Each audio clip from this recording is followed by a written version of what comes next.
Hi friends, இப்போ ட்விட்டர்ல GV Prakash அவர்களுக்கு ஒரு ஏகே ஃபேன் ஒருத்தர் ஒரு கொஸ்டின் ஒன்று கேட்டாரு. அதுக்கு ஜிவி பிரகாஷ் அவர்களும் ஒரு செம்மையான அப்டேட் ஒன்று கொடுத்திருக்காரு. அப்படி ஏகே ரசிகர் என்ன கேட்டிருக்காருன்னா, அண்ணே குட் பேட் அக்லி எப்படி போயிட்டு இருக்கு அப்படின்னு கேட்டதுக்கு ஜிவி பிரகாஷ் குமார் ஒரு செலிப்ரேஷன் ஆஃப் லைஃப் மாதிரி பிஜிஎம்க்கு டான்ஸ் ஷூட் பண்ணா எப்படி இருக்கும், செம்மையா இருக்கும்ல அப்படின்ற மாதிரி சொல்லியிருக்காரு ஜிவி பிரகாஷ் அவர்கள். 1001 படத்துல ஒரு செலிப்ரேஷன் ஆஃப் லைஃப் அப்படின்ற ஒரு செம்மையான பிஜிஎம் போட்டிருப்பாரு ஜிவி பிரகாஷ் அவர்கள். அண்ட் அந்த பிஜிஎம் இப்போ வரைக்கும் சினிமா லவர்ஸுக்கு ரொம்ப ஃபேவரட்டான டோன் தான். அந்த சீன்ல கார்த்தியும் அண்ட் பார்த்திபன் அவர்களும் போடுற டான்ஸ் வேற லெவலா இருக்கும். அண்ட் இப்போ வரைக்கும் மக்களால கொண்டாடப்படுற அந்த ஒரு சாங் அது. சோ அந்த மாதிரி செம்மையான பிஜிஎம் ரெடி பண்ண வெயிட் பண்ணிட்டு இருக்காரு ஜிவி பிரகாஷ் அவர்கள். அண்ட் அந்த மாதிரி சீன் எடுத்தா வேற லெவலா இருக்கும் அப்படின்ற மாதிரி சொல்லியிருக்காரு. அண்ட் இப்போ குட் பை அக்லிக்கு full and full BGM GV Prakash அவர் தான் வேற லெவல் ஒர்க் பண்ணிட்டு இருக்காரு. அது மட்டும் இல்லாம இப்ப ரீசெண்ட் இன்டர்வியூல சீக்கிரமே ஏகே ரசிகர்கள் ரிங்டோன் மாத்த வேண்டிய டைம் வந்துருச்சு அப்படின்னு சொல்லியிருந்தாரு. அதை கேட்டதுமே ஃபேன்ஸ் எல்லாம் செம்ம ஹாப்பில இருக்காங்க.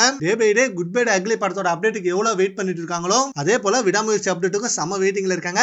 இப்ப விடாமுயற்சி தான் ஃபர்ஸ்ட் ரிலீஸ் ஆக போகுது. சோ குட் பை அக்லிக்கு நிறைய டைம் இருக்கு. சோ டைம் எடுத்து ஜிவி பிரகாஷ் அவர்கள் சிறப்பான சம்பவம் செய்யணும் அப்படின்றத ரிக்வெஸ்ட் வச்சிட்டு இருக்காங்க. சரி, ஓகே ஃப்ரெண்ட்ஸ், இப்ப ஜிவி பிரகாஷ் கொடுத்த அப்டேட்டை பத்தி உங்க ஒப்பீனியனை நம்ம கமெண்ட் பாக்ஸ்ல கமெண்ட் பண்ணுங்க. Thank you friends.